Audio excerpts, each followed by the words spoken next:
a nuestro segundo expositor, a Javier Sánchez Reaza, que es un experto en competitividad y gobierno de la Organización para la Cooperación y Desarrollo Económico, la OCDE. Le cedemos el uso de la voz. Es un honor compartir la plenaria también con el doctor Pedro Aspe, a quien admiro muchísimo.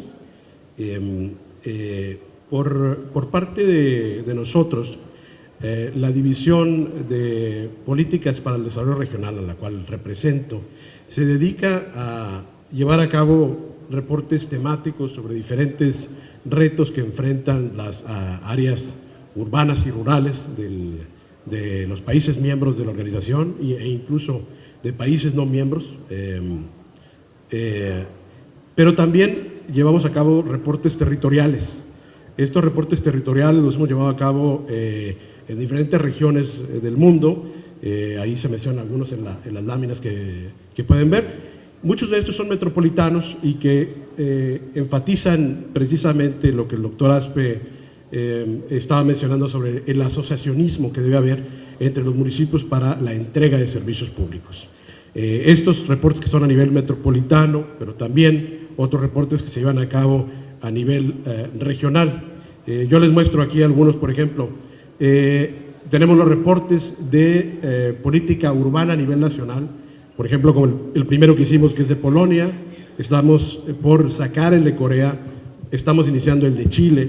Y estos reportes lo que hacen es tener una mirada sobre el rol que tiene el gobierno central sobre la política urbana a nivel local. Es decir, hay muchas políticas sectoriales que tienen un impacto notorio sobre las áreas urbanas y que por los cuales no tienen control los gobiernos locales. Entonces, lo que estos reportes hacen es tratar de establecer ese vínculo entre los diferentes órdenes de gobierno. También tenemos reportes que son a nivel regional, como el que terminamos recientemente de Chihuahua, precisamente. Ahí tuvimos la oportunidad de no solamente visitar al gobernador, sino también al presidente municipal de Ciudad Juárez, que tengo el placer de saludarlo. Hace algunos años hicimos el de Yucatán, y también reportes que tienen que ver con la parte técnica, es decir, que evalúan cuáles son los determinantes del crecimiento, cuáles son los factores que llevan al crecimiento de las regiones del mundo. Primero, quisiera establecer algunos hechos sobre las perspectivas del mundo, digamos, como las vemos en la OCDE, que no se ven nada fáciles en el futuro cercano y el futuro más lejano. Las perspectivas de crecimiento mundial, como las tenemos pensadas en la OCDE, pues descansan fuertemente sobre el desempeño que van a tener las áreas de las economías emergentes principalmente. Y no incluyo aquí a México porque al ser país miembro de la OCDE se encuentra ya dentro del área de la OECD, que se muestra en el azul más claro, es decir, el crecimiento que vamos a tener pues desde ahora e incluso en el pasado, que vamos a tener a nivel mundial de aquí hasta el 2013 e incluso hasta el 2016, va a estar dependiendo de lo que hagan economías como Brasil, Rusia, India, China, Sudáfrica, Indonesia, otros países que están creciendo a tasas muy aceleradas. Entonces el mundo está dependiendo ahora ya de esos nuevos mercados y sobre todo México, al tener una relación importante con el resto de Norteamérica, se antoja como una área de oportunidad empezar a diversificar nuevos mercados y nuevos productos también, como el doctor Aspe lo mencionaba con el análisis sobre diferentes sectores. Lo hacemos muy bien en manufactura, pero no necesariamente también en otros sectores. Otro de los temas que tocaba ahora el doctor Aspe es precisamente la dinámica demográfica que está sufriendo el mundo.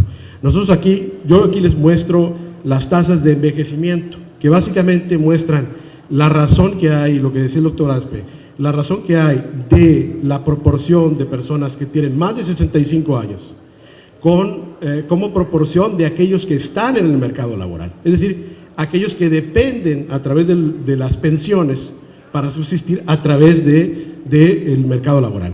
Y lo que les quiero señalar es que a pesar de que México tiene un bono demográfico, como lo hemos llamado por muchos años, de aquí al 2050 las tasas de envejecimiento van a incrementarse en todos los países miembros de la OCDE, y eso no excluye a México, aunque tiene uno de los niveles más bajos de envejecimiento de aquí al 2050, ya excede el nivel ya llega al 40%, digamos, de esa proporción. Es una tasa importante.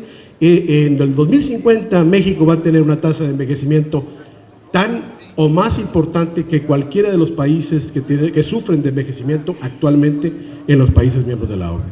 ¿Eso qué quiere decir? Que vamos a tener un reto fiscal, que vamos a tener un reto en el mercado laboral, que vamos a tener que ser aún más productivos, que vamos a tener que adaptar nuestros sistemas de transporte, nuestras ciudades incluso, porque las familias se van a reducir, etc. Este es un tema que también lleva consigo el tema de la migración, porque al existir envejecimiento en las economías más avanzadas, eso detona la demanda por fuerza laboral de otros países. Es decir, si nosotros proveemos de fuerza laboral a los Estados Unidos, esto tiende a acelerarse conforme otros países vayan envejeciendo.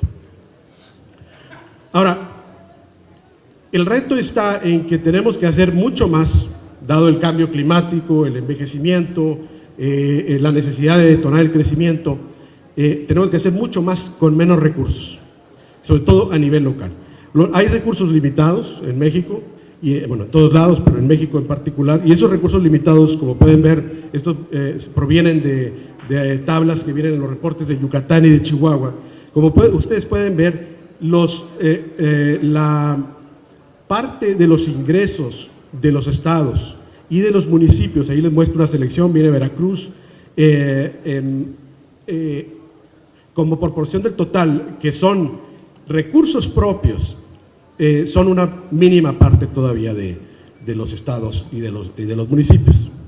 Entonces, hay recursos limitados precisamente por esa falta de capacidad para detonar recursos propios. Pero asimismo, el gasto municipal no ha sido del todo eficiente.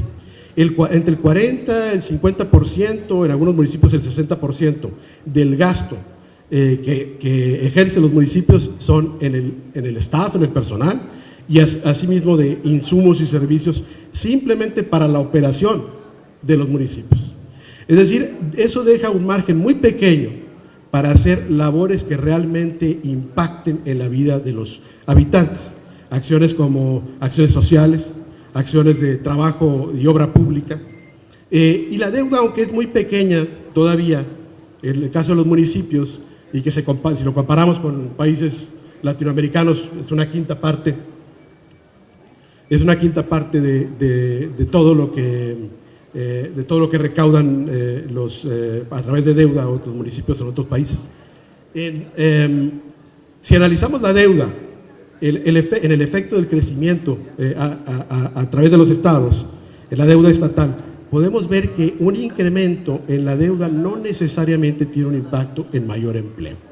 Es decir, que la deuda, aunque es un recurso que hay que explotar con mayor hincapié, requiere de un gasto mucho más eficiente por parte de los municipios. Ahora, esta sesión se trataba sobre soluciones financieras. Y la primera pregunta que me hago yo es, ¿para qué invertir? O sea, ¿cuáles son esos usos o cuál es la razón?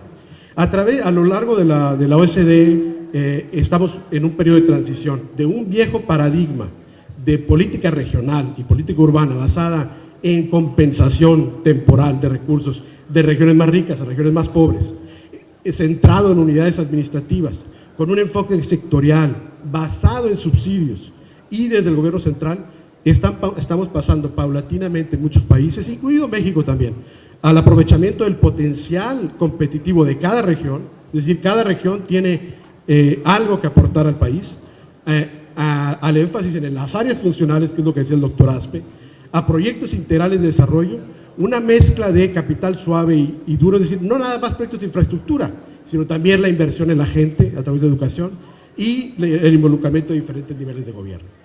¿En qué invertir? Esto también es importante. Tendemos a pensar a nivel municipal, aunque estoy hablando realmente con los expertos, como decía el doctor Aspe, tendemos a pensar en obra pública, por muchas razones. Hay un rezago también es lo que más se ve, es lo que facilita muchas otras actividades. Pero si analizamos lo que está sucediendo en otras partes del mundo, por ejemplo, los fondos estructurales de la Unión Europea, nosotros podemos ver que la infraestructura representa todavía entre un cuarto y una quinta parte de todos los recursos que vienen de los fondos estructurales, que son bastante grandes, que se dedican todavía a infraestructura. Y luego viene una serie de políticas que tienen que ver con el medio ambiente de negocios, como el mercado laboral, como el mismo medio ambiente de negocios, la innovación, la educación, que representan la mayor parte de esos recursos.